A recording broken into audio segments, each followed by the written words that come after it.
thought I'd finally found the one. Until a DNA test proved he was my half-brother. It still feels unreal to say those words out loud. It's a kind of plot twist you only expect in some messed-up soap opera, except this was my life. One moment I was planning our future together, the next I was staring at a piece of paper that would burn every dream we had to ashes.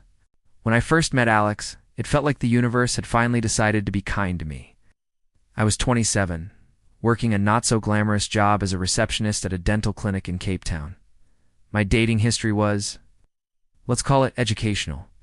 A string of short-lived relationships with men who thought commitment meant saving your number in their phone.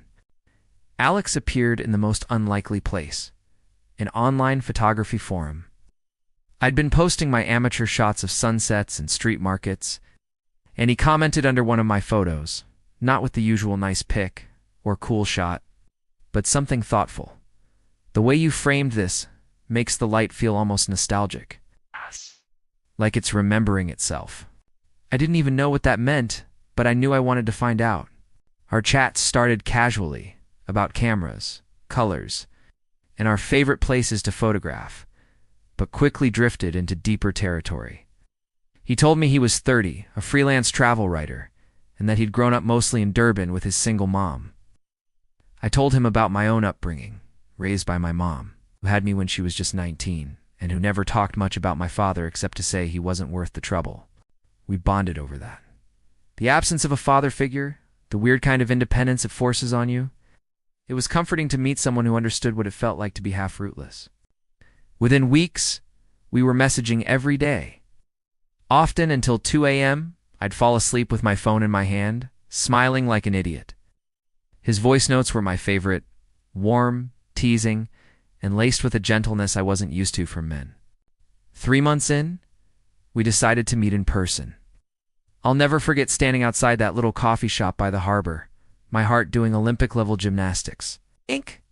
Then I saw him walking toward me, tall, wearing a navy jacket, carrying that same slightly crooked smile I'd stared at in his profile picture. I don't think we stopped talking for 5 hours. From that day forward, it was like we were on fast forward. Weekend trips, long drives with playlists we curated together, cooking disastrous dinners that ended in ordering pizza. My mom met him after a few months and told me, "He's the first one you've brought home who actually listens when you talk." Alex had this way of making me feel like the only person in the room. He'd remember the tiniest details. How I take my tea, that my favorite socks are the ridiculous flamingo ones, that I once mentioned wanting to see the Northern Lights. It felt like he was building a mental map of me. The fact that our childhoods had some parallels, single mothers, no strong paternal presence, made us feel like we were part of the same tribe. We joked that maybe our absent dads had been best friends somewhere, and that's why we understood each other's damage. If only we knew how close that joke was to the truth. By our 1-year anniversary, we were talking about moving in together. It felt natural, inevitable. Our families were small, so introducing him to relatives was quick and painless. My mom liked him. His mom adored me. The only odd thing, and I remember brushing this off, was that our moms never seemed overly curious about each other. When I suggested a lunch for all of us, Alex said, "Yeah, maybe later. They're both busy," and I just let it slide. Looking back now, that was probably the first loose thread in the fabric. At the time, everything was perfect. We'd wake up on Sundays tangled in blankets, sunlight pouring in, and I'd think, this is it. This is the love story I get to keep. We started planning bigger things, a shared apartment, maybe even a trip overseas. We laughed about baby names one night over wine, not seriously, but not completely joking either. I pictured our future so vividly, I could almost taste it. There was no warning sign, no creeping dread, nothing that told me the foundation we'd built was about to crack. If anything, I felt luckier than I'd ever been.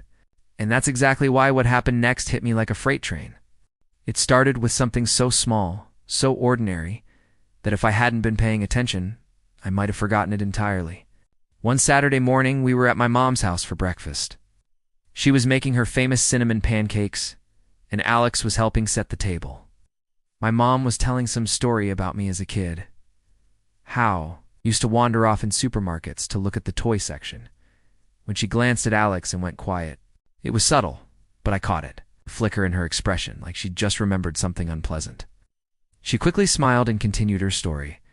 but the way she looked at him, it stuck with me. That same weekend, we were going through some old family photos at my place. Alex picked up one from my early teens, a blurry shot of me at some school sports day, and chuckled. "You had the exact same hair color back then." Then he froze. He leaned in, frowning, and said, "That's your mom, right? She looks familiar." I laughed. "Well, she is my mom." "You've met her twice?" But the way he said it, slow, almost cautious, made me wonder if something else was going through his mind. A week later, I got a call from my cousin Tasha. We were gossiping about work when she suddenly said, "So that boyfriend of yours, he looks a lot like Uncle Peter, doesn't he?" Uncle Peter is my mom's older half-brother, a man I've met maybe 4 times in my life. I brushed it off, saying, "Nah, that's just the dark hair and nose shape."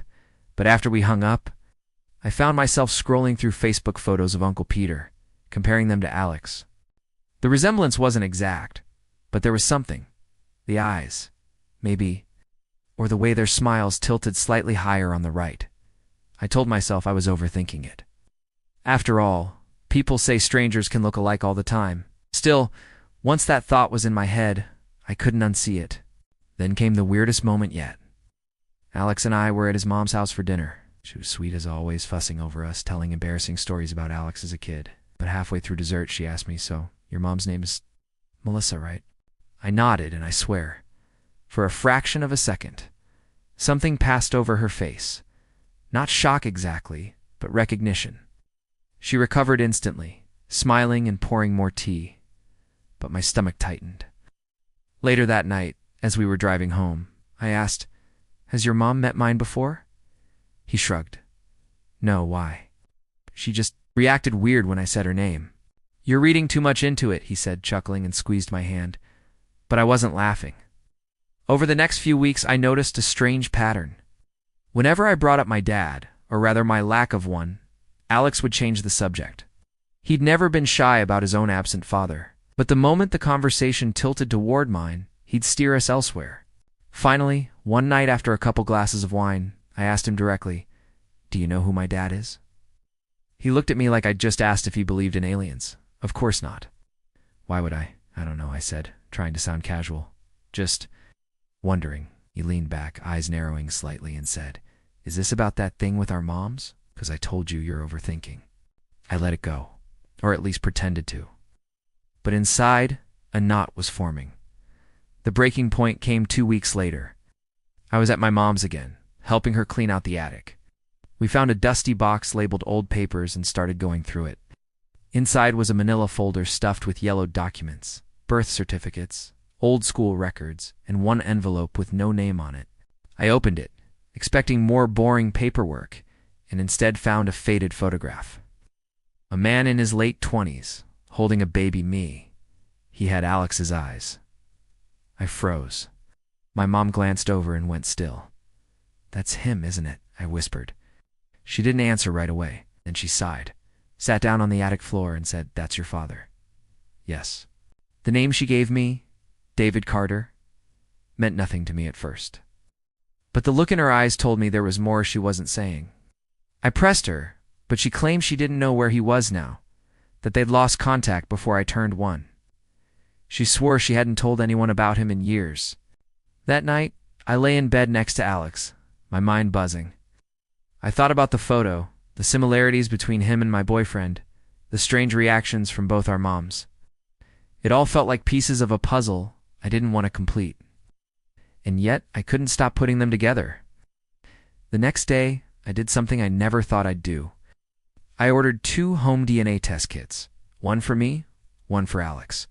I told him it was for fun, a way to learn about our ancestry.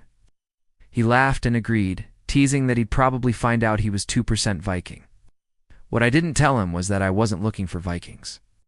I was looking for bloodlines. When the DNA kits arrived a week later, I remember feeling almost giddy. On the surface, it was the excitement of doing something fun and quirky together. But under that, deep in my chest, was a kind of electric dread, the kind that makes your hands shake even when you're smiling. Alex opened his box right there at the kitchen counter, joking about how spitting in a tube was the least romantic thing we'd ever done together. I laughed, because that's what I always did when I didn't want him to see what I was really feeling. We sealed the tubes, packaged them up, and I told him I'd mail them out for both of us. Did, but not before taking a photo of his kit's barcode, just in case. My plan was to log into both accounts when the results came in. We thought we'd just get a fun ancestry breakdown to compare. For the next 2 weeks, I tried to keep things normal. Sunday morning pancakes, evening walks by the waterfront, silly arguments over which Netflix show to binge. But every time Alex laughed or touched my hand, I'd catch myself studying his face. His eyes were just like mine. Not exactly the same color, but the same almond shape. The same way they crinkled at the corners when we smiled. I noticed the slope of his nose, the curve of his jaw, and I hated that part of me was starting to map them against my own. One night, lying in bed, I found myself whispering into the dark, "Please, let me be wrong." It wasn't a prayer, more like a bargain I was making with the universe. Finally, the email came. "Your DNA results are ready." I was at work when it happened, sitting at my desk with my heart thudding so loudly I was sure my coworkers could hear it. I opened my account first, ancestry breakdown, migration maps, all the colorful graphs. Then I clicked over to Alex's account using the barcode photo, scrolling, and then my stomach dropped. Under DNA matches, there it was. Close family. One match. And the name was mine. My vision went blurry. For a second, I couldn't feel my hands. A little description underneath read: "You share approximately 26% DNA with this person. Possible relationships: half-sibling, aunt, uncle, niece, nephew, grandparent, grandchild, half-sibling." I stared at those words, willing them to morph into something else. Maybe it was a glitch. Maybe the site messed up.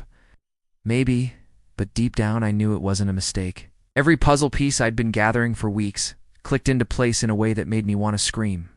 I closed the browser and just sat there, numb. My brain felt like it was splitting in two, one part remembering every sweet thing Alex had ever said to me, the other screaming, "This is wrong, this is wrong, this is wrong." When my shift ended, I didn't go straight home.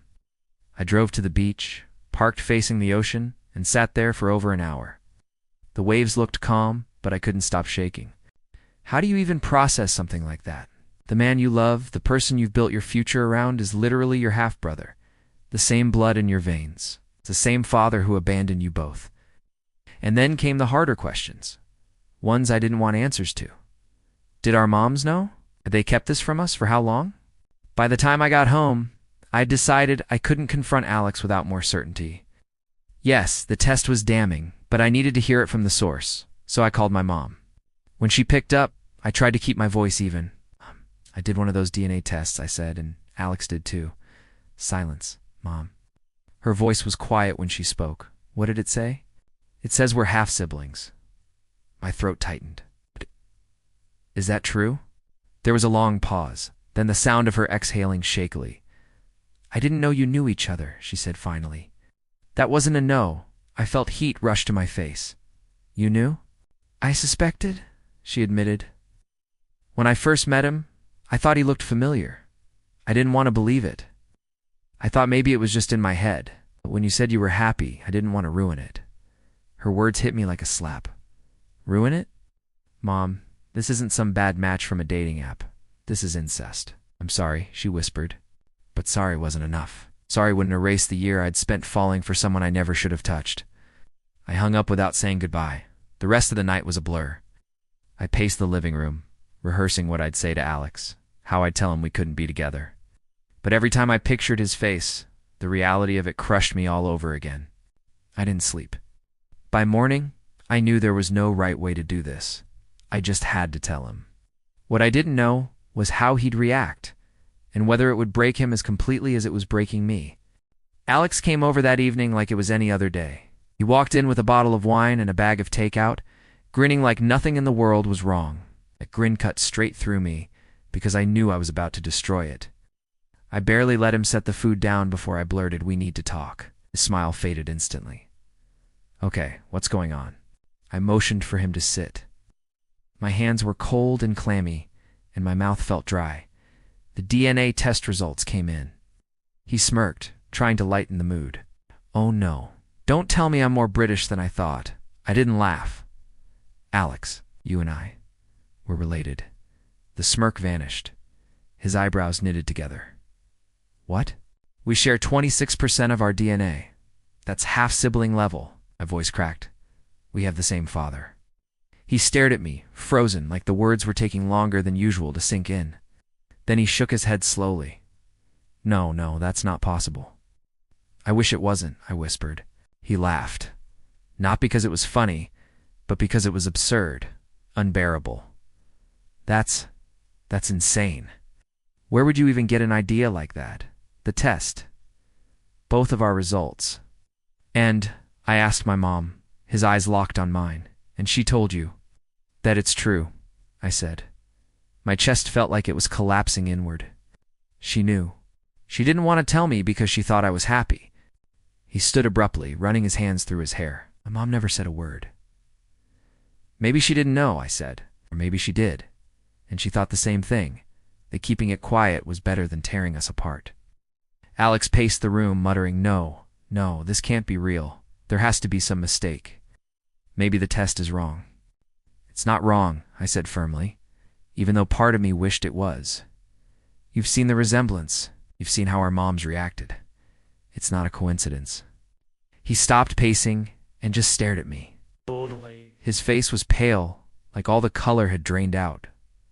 So, what do we do? The question sliced through me. What do we do?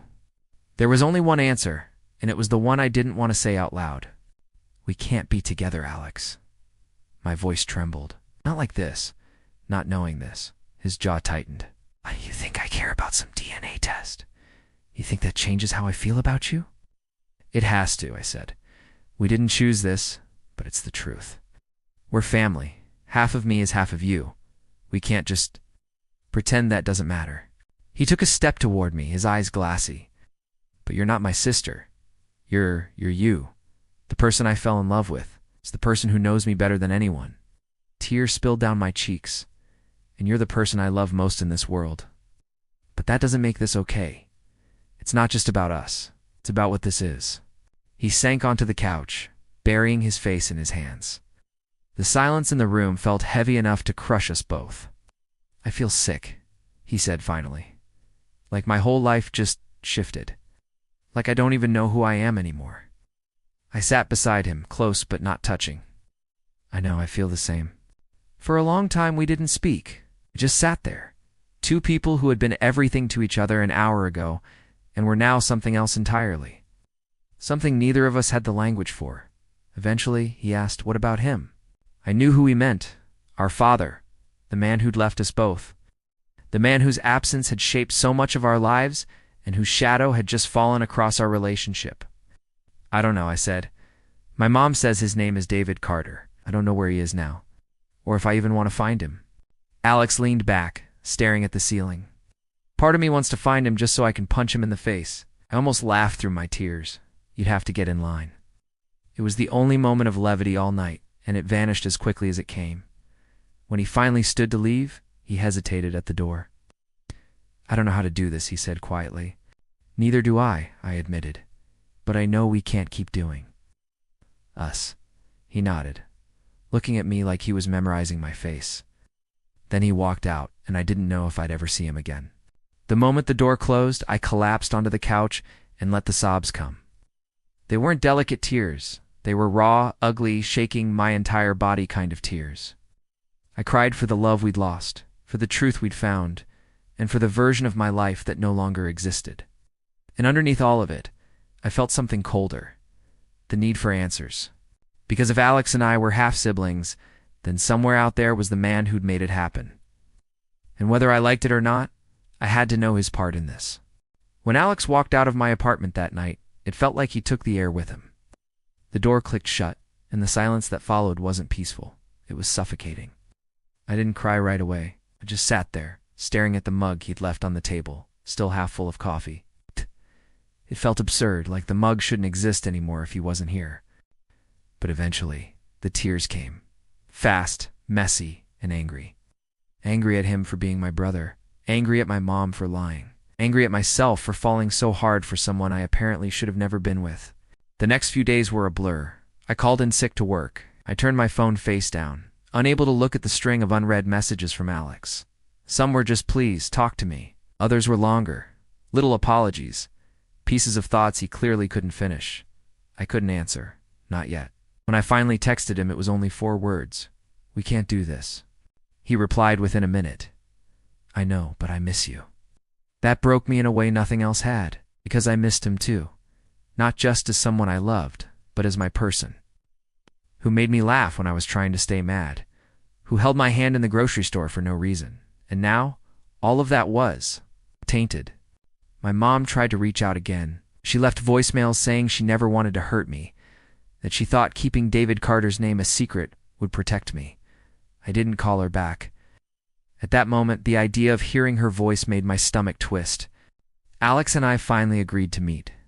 One last time, just to say goodbye, properly. We chose the park where we'd had our first date, though neither of us said it out loud.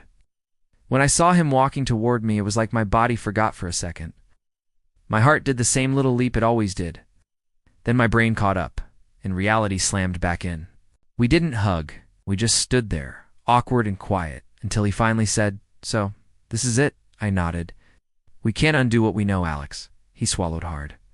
"I don't want to lose you completely. Maybe someday we could still be in each other's lives." He trailed off, like the word siblings was too sharp in his mouth. "I can't promise that," I said softly. "Right now, it's too much." He looked away, blinking fast. For a second I thought he might cry, but Alex had always been better at holding himself together than I was. We sat on a bench for a while, not talking much, just watching the lake. At one point he reached over and took my hand. It was instinctive, the same way we'd always been, but it also felt like a goodbye in itself. When he finally let go, it felt like letting go of a lifeline. We walked back to the parking lot together, slow, like maybe if we took our time, we wouldn't have to face the moment where we went separate ways. At the cars, he opened his mouth to say something, but instead, he just nodded once and got in. I watched his taillights fade until they were gone. That was the last time we saw each other in person. After that, the messages stopped. The silence between us grew heavier, but it was also the only thing keeping me from falling apart completely. Still, the questions haunted me. What if I'd never taken that DNA test? What if my mom had been honest from the start? Would Alex and I still be together, happily oblivious? Or would we have been doomed in some other way? I'll never know. What I do know is that the truth didn't just end our relationship. It cracked my family open. I didn't talk to my mom for months. I avoided family gatherings. Every time I looked in the mirror, I saw more of David Carter in my face than I wanted to. The worst part is there were still moments, fleeting, uninvited, when I'd remember the good parts. The way Alex's hand fit perfectly around the back of my neck when he kissed me. The way his laugh made me feel like the world was less heavy. Those memories weren't supposed to hurt, but now they did. The first week without Alex felt like moving through fog. I'd reach for my phone to send him a meme or tell him something funny that happened at work, and then stop, my thumb froze in midair. It wasn't just losing a boyfriend. It was losing my safe place, my partner in crime, the person who made me feel seen in ways no one else ever had. Now every good memory was laced with something sour, like sugar that had gone bad. I avoided the places we used to go, the harbor coffee shop, the beach where we'd watch sunsets. Even the supermarket aisle where we once argued about the right pasta shape. They all felt haunted, not by ghosts, but by the U.S. that no longer existed. I tried to distract myself, buried in work, binged shows until the autoplay asked if I was still watching. Friends offered to set me up on dates, but I wasn't ready. How could I even think about romance when the last time I fell in love, it turned into a family reunion? The weirdest part was how much I missed him despite knowing I couldn't have him. It felt like my heart and my brain were speaking different languages. My heart said, "He's the one." My brain said, "He's your half-brother, for God's sake." After a month of that internal war, I realized I couldn't just sit in the wreckage. I needed to start rebuilding, and that meant facing the root of it. So I asked my mom for David Carter's last known address. She didn't want to give it to me at first, but I told her I wasn't looking for a happy reunion. I just wanted to look him in the eye and ask why. I didn't expect him to answer the door himself, but he did. Older than in the photo, gray at the temples, a little heavier, but those same eyes, my eyes, Alex's eyes. He looked at me for a moment before saying, "You're Melissa's daughter?" "And Alex's half-sister," I said, my voice sharper than I intended. His expression flickered. Guilt, surprise, something else. "So you know?" "Yeah," I said. "We both know. And I want to know why you never told anyone, why you left both of us to figure it out the worst way possible."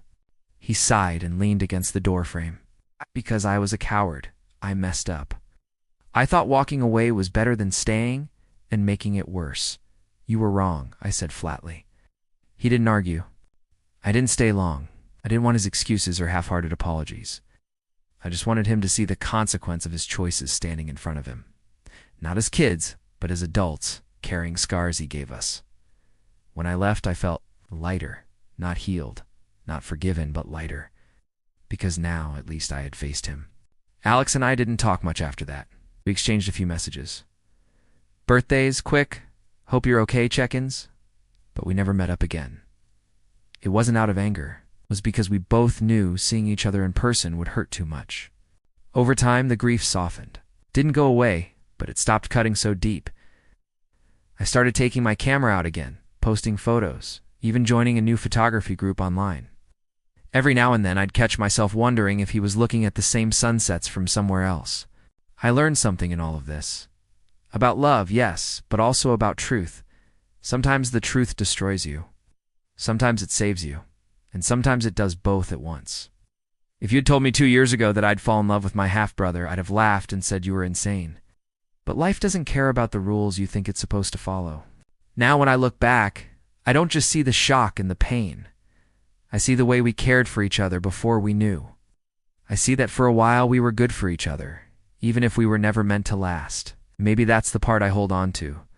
That love can be real and wrong at the same time.